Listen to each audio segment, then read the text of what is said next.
할렐루야.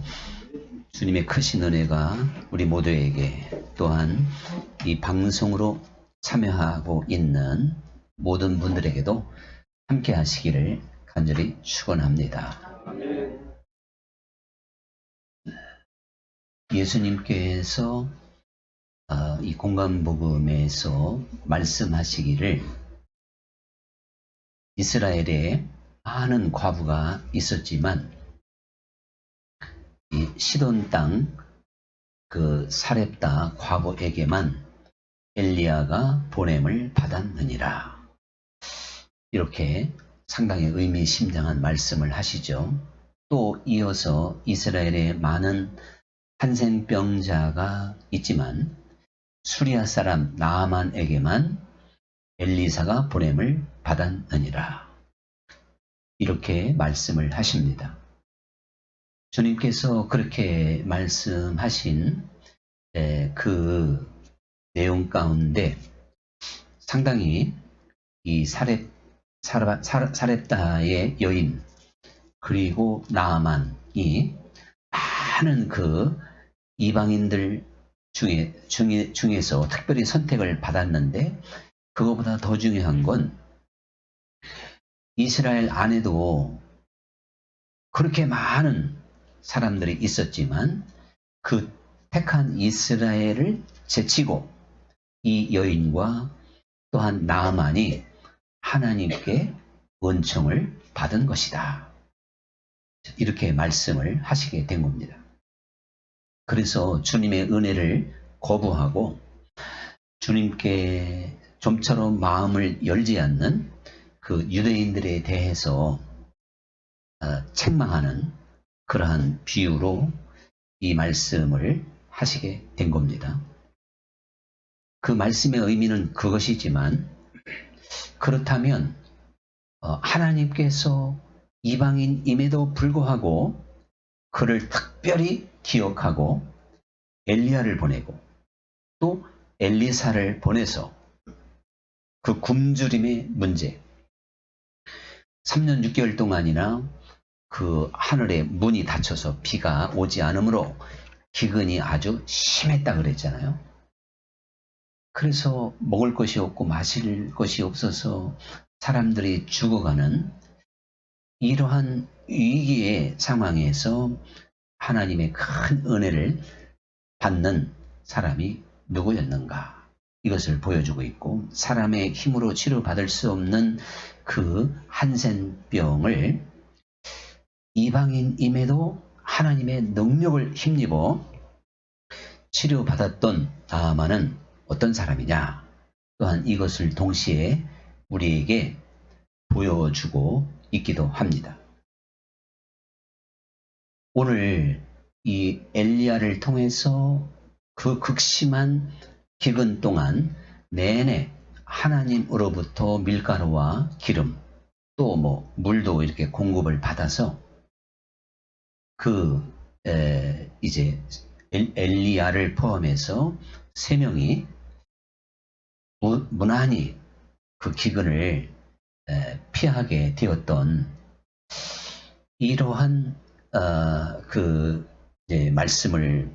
말씀 가운데 이 여인이 이미 하나님을 알고 있었다는 것이죠. 이방인인데 어떻게 하나님을 알게 되었을까? 그 경로는 잘 모릅니다. 그러나 구약에 이방인 가운데서 하나님께로 돌아온 사람들이 적잖게 이렇게 소개되고 있고 많은 곳에서 이야기되고 있는 것을 보면 이방인들이 하나님을 섬기는 그러한 일이 전혀 낯설었던 것은 아니다 하는 것을 알 수가 있는데 그런데 지금 믿음을 갖고 있는 이 사렙다의 과부가 어느 날 하나님으로부터 또한 지시를 받게 됐습니다. 하나님이 무언가를 가르쳐 준 거예요. 그것은 바로 무엇이냐면 내가 너에게 내 이제 종을 보낼 것이고 그건 엘리야죠. 그 엘리야를 통해서 네 가정의 문제가 해결될 것이다. 또한 이 기근을 돌파해 나갈 수가 있을 것이다. 이제 이렇게 답을 가르쳐 준 겁니다. 이 본문에 분명히 하나님께서 엘리야에게 말하기를 내가 그 사렙다의 한 여인에게 너를 위하여 음식을 제공하라고 일러 주었느니라. 이렇게 지금 성경에서 소개하고 있지 않습니까? 그러니까 이 여인은 엘리야가 오기 전에 이미 하나님으로부터 지시를 받았어요. 하나님이 먼저 알려주었어요. 그런데 그 알려준 내용이 지금은 별거 아니지만, 아니 이거 하나님이 보내시는 선지자를 기근이 끝날 때까지 네가 먹을 것을 다 제공해 주라, 뭐 이런 거 아니겠습니까? 그러니까 이 여인의 입장에서는 이거 참 말이 안 되는데, 이제 엘리야가 이미 도착을 했을 때는 마지막 한 끼의 양식밖에 없었던 상황이니까, 가루통을 봐도 그렇고 기름통을 봐도 그렇고 이게 두 사람도 그저 몇 끼만 먹으면 다 끝나는 상황인데, 어떻게 하나님은 또 한 사람을 보내셔서 그 사람까지 언제 기근이 끝날지도 모르는데 그때까지 책임을 지라고 하시나, 이렇게 사실 이게 좀 고민할 수밖에 없는 상황이 된 겁니다. 그러니까 아마 이 하나님의 그 선지자가 올 때는 양식을 그냥 바리바리 싣고 오는가 보다, 그런 기대를 분명히 했을 거예요. 뭔가 해결책을 가지고 올 것이다, 이렇게 분명히 생각을 했을 텐데, 요 엘리야가 왔을 때는 전혀 다른 상황이잖아요. 그냥 빈손으로 왔고, 그것도 마지막 남은 그것을 자기에게 먼저 음식을 만들어서 바쳐라, 이렇게 지금 이야기를 하고 있습니다. 우리가 얼핏 생각하면 그 마지막 그 가루와 기름을 탈탈 털어서 엘리야에게 만들어서 바쳐라, 이렇게 생각할 수도 있는데 그게 아니에요.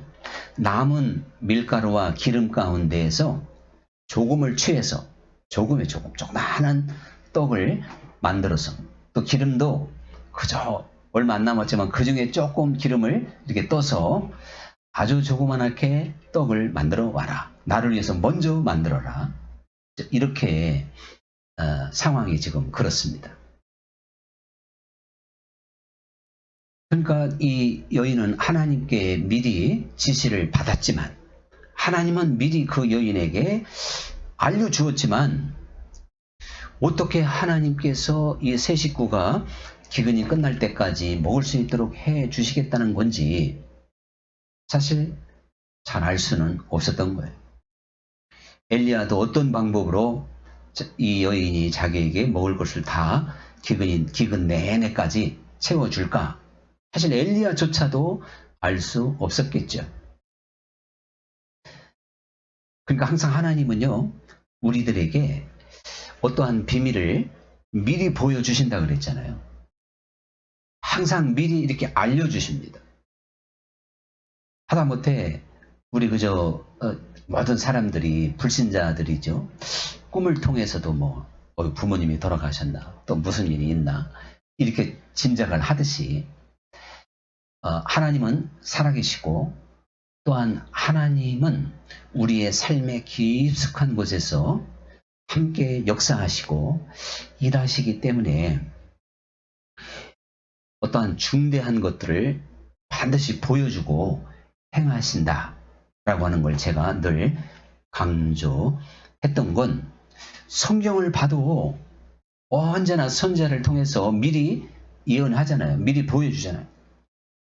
너희가 그렇게 되면 망하게 된다라든가, 하여튼 모든 것을 다 하나님은 미리 가르쳐 주었어요. 그래서 이렇게 준비하게끔 만드셨어요. 성경에서 하나님께서 우리에게 미리 보여주지 않는 것은 하나밖에 없더라고요. 뭐냐? 주님께서 언제 오시냐? 그 날과 그 시. 그러나 주님께서 오신다는 것도 가르쳐 주셨으니까 가르쳐주지 않은 게 하나도 없어요. 예수님이 그렇게 능력 있고 권세 있는 주님이 하루아침에 붙잡혀서 힘없이 십자가에 죽으실 것도 미리 가르쳐 주셨어요. 죽으신다고 하는 것도 참 믿기 어려운 일인데 이 대단한 분이 또 사흘 만에 살아난다? 이것도 미리 가르쳐 줬잖아요. 그리고 내가 다시 하늘로 승천한다. 그리고 너희에게 성령을 주겠다. 다 미리 이렇게 가르쳐 주고 미리 보여주시고 그대로 행하셨던 걸 보게 되죠. 우리가 분명히 알아야 될 것은 사람이 죽으면 모든 것이 끝나는 게 아니고 그 다음에는 하나님의 심판이 있다고 그랬습니다. 이것을 우리 모두에게 가르쳐 주었기 때문에 우리가 믿음에 굳건히 서서 주님을 공경하고 또한 이 땅에서 믿음 안에서 살아가라고 말씀하신 줄 믿습니다. 깨어있기를 말씀하시게 된 거죠. 이 여인에게 하나님이 언제 가르쳐 주셨는지 모르지만 진짜 어느 날 갑자기 하나님의 종이 이제 나타났어요. 그리고 그 손을 보니까 아무것도 없고 그럼 무슨 큰 수레나 끌고 왔나? 진짜 없어. 그리고는 아주 배가 고픈 듯 먼저 목이 말라서 나를 위하여 물 좀 한 그릇 달라고 물부터 신청하잖아요. 그래서 그냥 사실 물도 얼마나 귀합니까? 마지막 남은 물인지 그거 긁어 모으려고 갈라 그러니까 또 한술 더 떠서 물만 가져오지 말고 나를 위해서 떡을 좀 만들어 와라. 이렇게 해요. 그러니까 이제 한 움큼 이거 가지고 내 아들과 제가 마지막 먹고 죽을 만한 기름과 밀가루밖에 없습니다. 그러니까 그 중에서 다 하지 말고 조금을 가지고 조그맣게 만들어서 나를 위해서 먼저 만들어라. 먼저. 그리고 내가 먹고 그 다음에 너희를 위하여 만들어서 먹으면 이 기근이 끝날 때까지 밀가루가 떨어지지 않을 것이고 기름도 떨어지지 아니하리라. 이제 엘리야가 아주 자신 있게 이야기를 합니다. 이 현실로 이 여인 앞에 다가온 엘리야의 주문은 사실 이거 인정사정도 없고 너무 참혹하고 이게 좀 비인간적인 그런 말이라고 생각이 듭니다. 참 그야말로 이게 긍휼도 없는 듯한 그러한 아주 이기적인 것 같기도 하고 냉정하게 느낄 수밖에 없는 너무너무나도 기대하고 기다렸던 선지자가 이거 참 누구 말대로 너무나도 황당무계한 주문을 하고 있다. 이건 분명한 사실이죠. 그런데 이 지금 상당히 어려운 숙제이기 때문에 하나님께서는 이 여인에게 미리 가르쳐 주신 겁니다. 하나님이 미리 가르쳐 주지 않고 갑작스럽게 어떤 하나님의 사람이라고 나타나서 이런 주문하면 이게 쉬운 게 아니죠. 미리 하나님이 보내는 사람이라는 것을 언질 받았어요. 거기에 벌써 하나님이 보내셨으니까 벌써 믿음을 가질 수밖에 없는 겁니다. 하나님이 왜 우리에게 모든 걸 미리 가르쳐 주실까? 미리 보여주실까? 우리의 연약함 때문에 그래요. 우리의 믿음을 돕기 위함인 줄 믿습니다. 이 여인에게 미리 안 가르쳐 줬으면 이거 쫓아낼지도 모른다니까요. 당신이 하나님의 사람인 줄 내가 어떻게 믿냐? 하나님의 사람이라면 그렇게 인정벌이가 없을 수가 있겠냐? 그렇게 말도 안 되는 주문하는 거 보니까 하나님의 사람이 아니다. 이렇게 지금 아주 공격을 할 수밖에 없는 상황인 거예요. 그런데 미리 내가 너에게 나의 선지자를 보내겠다. 이 여인에게 친절하게 하나님이 가르쳐 주셨기 때문에 이 상황적으로 도저히 맞지 않는 주문을 이 여인이 기꺼이 해내게 된 겁니다. 우리는 하나님의 말씀을 통해서 하나님이 약속하시고 미리 알려주시고 우리에게 믿음을 주시기 때문에 내게 주어진 어떤 환경과 내가 걸어가는 앞길과 때로는 참으로 견디기 어려운 그러한 고난에 시험 앞에서도 우리는 담대할 수 있고 이겨낼 수 있고 이 여인처럼 슬기롭게 그 위기를 돌파하게 될 줄 믿습니다. 우리 잘 알다시피 말 한마디가 천냥빚을 갚는다고 이 엘리야가 지금 여인에게 주문하고 있는 이 말은 이건 너무한 거예요. 말이 안 된다 이렇게 해도 할 말이 없는 그런 내용이란 말이죠. 그런데 이 여인이 엘리야의 이 주문을 사실 이행하기까지는요 대단한 믿음이 필요했다. 그건 참 사실인 겁니다. 이 어떠한 자신의 그 초점을요 하나님께 두지 아니하면 이게 할 수 없어요. 사람의 생각으로 해본다면 이게 말이 안 되는 거죠. 그러나 그 중심을 모든 일을 하나님 중심으로 바라보면 우리는 내 생각과 좀 다르고 내가 이해할 수 없는 것도 받아들일 수 있는 게 하나님 뜻이라면 하나님 뜻도 아닌데 받아들이라는 게 아니라 그러한 것들이 실제적인 것입니다. 그러니까 이 여인이 그 이스라엘의 하나님 그 이름 앞에 그는 순종할 수 있는 능력이 있었고 자기를 내려놓을 수 있는 사람이었고 하나님 앞에 딱 손을 들 수 있는 그러한 믿음을 가진 사람이었다. 그래서 이 여인이 만약에 사람의 생각에 빠졌다고 그래봐요. 사람의 생각으로 판단해 보면 지금까지 계속 강조했지만 말이 안 되니까 엘리야의 말을 받아들일 수가 없는 거예요. 그런데 그는 사람의 생각으로 이거를 판단하지 않았다고 하는 게 중요한 것이고 또한 자기의 어떠한 욕심, 자기의 어떠한 욕망을 먼저 생각하지 않고 하나님이 하시는 일에 그가 그것을 바라보고 또한 하나님이 하시는 일을 먼저 살필 수 있는 그러한 지혜가 있었다 이겁니다. 그러면서 이 여인이 그 엘리야의 주문을 받아들이기까지는 얼마나 최선을 다했나 몰라요. 왜 그런가 하면 이거 마지막 남은 양식이잖아요. 근데 이거 다 털어서 만들어도 너무나도 부족한 양식인데 참 마지막 양식 이거 얼마나 의미가 있어요. 뭐든지 마지막은 참 그 자체가 비장하잖아요. 비장. 그러한 음식을 자기들은 잠깐 내려놓고 하나님의 사람이라고 해서 먼저 대접을 해야 된다. 이거를요 하나님 앞에 마음 씀씀이가 우리가 지금까지 말씀드린 대로 사람의 생각이나 자기의 욕망에 사로잡혀서는 이룰 수 없고 정말 예수님께서 우리에게 가르쳐 주신 말씀대로 하나님을 향하여 마음을 다하고 뜻을 다하고 힘을 다하고 정말 목숨을 다하여 주 너의 하나님을 사랑하라. 이러한 말씀으로 무장하지 않고는 이게 지금 이루어내기가 어려운 거라고 봅니다. 이 평상시에는 너무나도 작은 문제고 아무것도 아니지만 우리는 이 한 끼의 식사가 생명과도 같을 때가 있는 거니까요. 바로 그런 상황 아니냔 말이죠.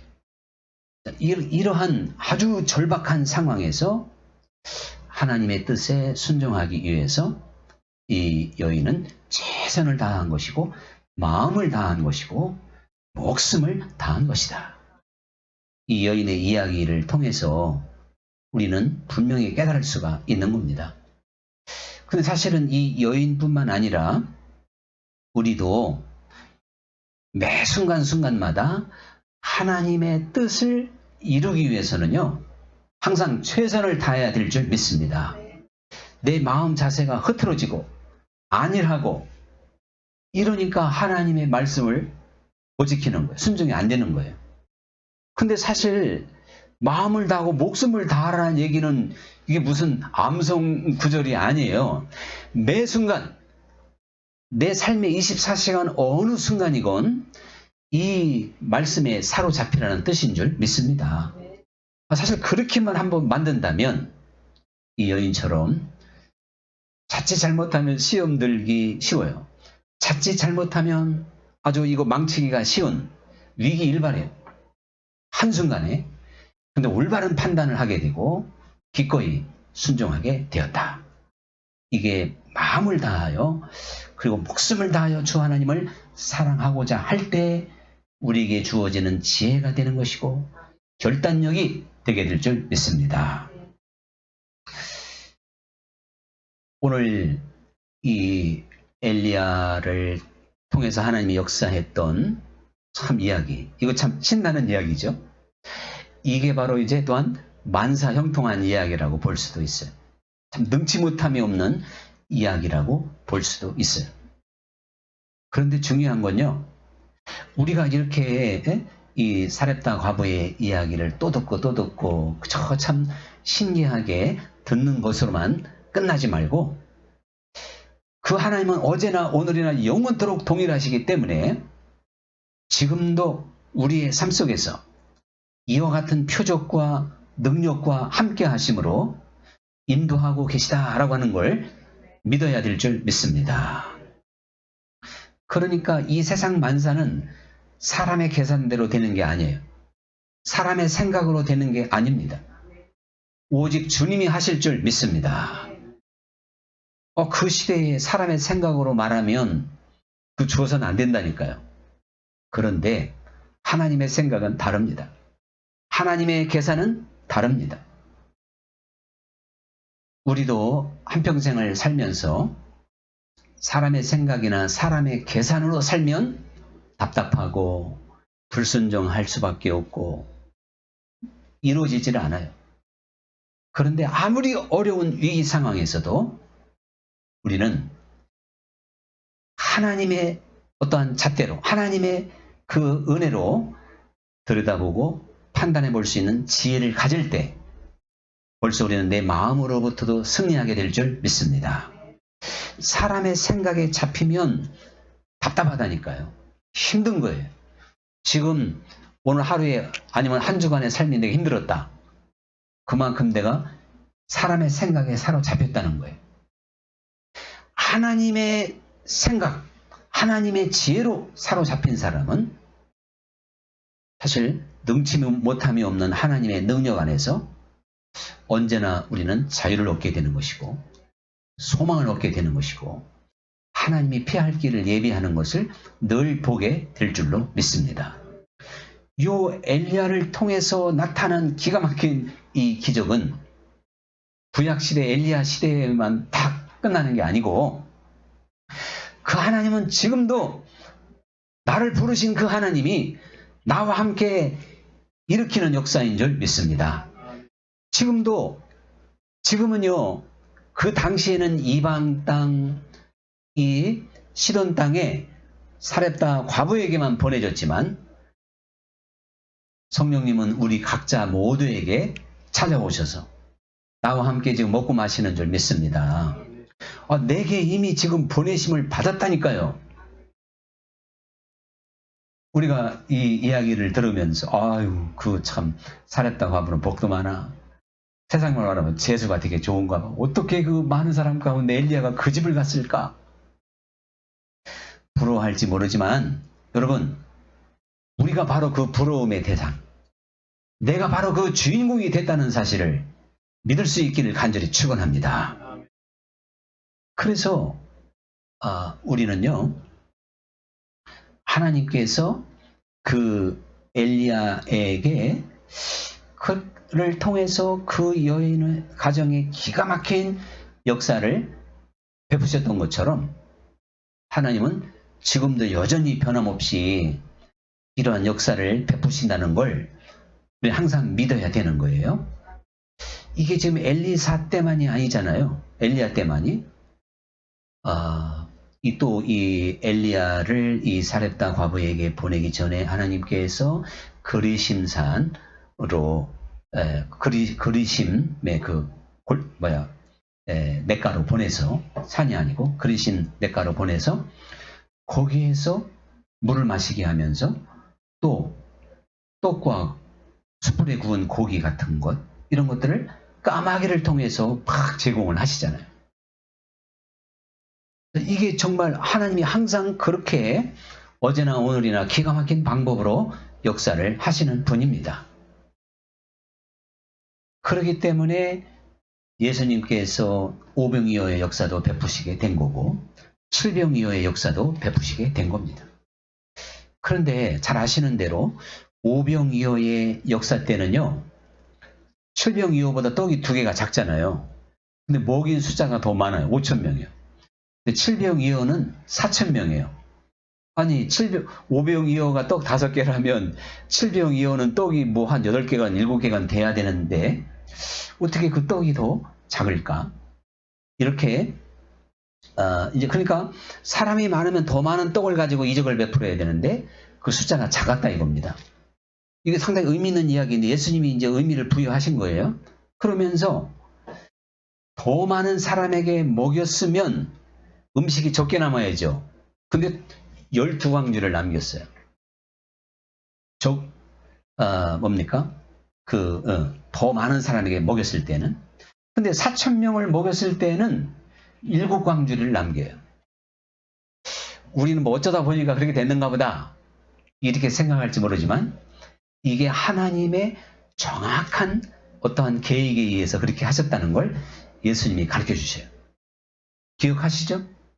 떡 5개와 물고기 2마리로 5,000명을 먹이고 몇 광주를 남겼느냐? 예수님 질문이에요. 그리고 이제 7개와 물고기 2마리로 4,000명을 먹인 다음에는 몇 광주를 남겼느냐? 4,000명 먹인 다음에 더 많이 남겨야 되는데 더 적게 남겼단 말이에요. 제자들이 알으니까 대답 잘했어. 12광주요. 7광주요. 아직도 모르느냐? 이렇게 예수님이 질문을 합니다. 이 예수님의 질문을 우리가 잘못하면 아직도 모를 수도 있어요. 그것은 다른 것이 아니고 하나님의 나라는 인간의 계산대로 되는 게 아니라 이거죠. 너희들의 그 생각대로 되는 게 아니다 하는 것을 그 표적을 통해서 주님께서 말씀을 하시게 된 겁니다. 그러면서 12제자를 또한 3년 동안 함께 공생애를 하면서 너희의 신발이 닳았느냐? 의복이 헤어졌느냐? 이렇게까지 말씀하시면서 하나님이 참 우리의 삶 속에서 지금도 놀랍게 역사하시는 분이라고 하는 것을 우리에게 보여주게 된 줄 믿습니다. 오늘 이제 이러한 사실을 믿는다면 우리는 이 세상을 담대하게 살아야 되는 것이고 하나님이 내 삶의 모든 것을 주장하시고 이끄시는 분이라고 하는 것을 확신하며 살아야 되는 것이죠. 동시에 이 말씀이 우리에게 육적인 면에서는 이러한 희망과 믿음을 주지만 사실 성경에서 주는 영적인 교훈이 있어요. 우리가 이 본문에서 이미 살펴봤듯이 기근이 그동안에 1년이 갔는지 몰라요. 그 기간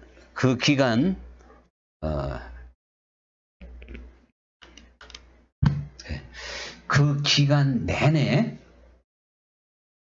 밀가루와 기름이 떨어지지 않았다. 이렇게 만든 것을 가만히 살펴보면 엘리야를 위하여 먼저 작은 떡을 만든 겁니다.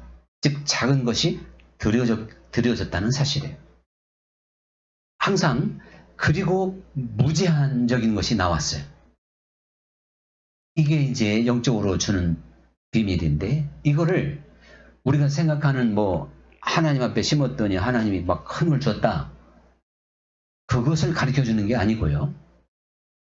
바로 모든 성경이 그리스도를 보여주는 것처럼 그리스도 한 분의 육체가 죽어짐으로 모든 수없이 무제한적인 얼마든지 많은 영혼을 구원하시는 그 기근 가운데서 건져내는 생명을 건지는 이야기를 사실은 담고 있는 게 핵심입니다.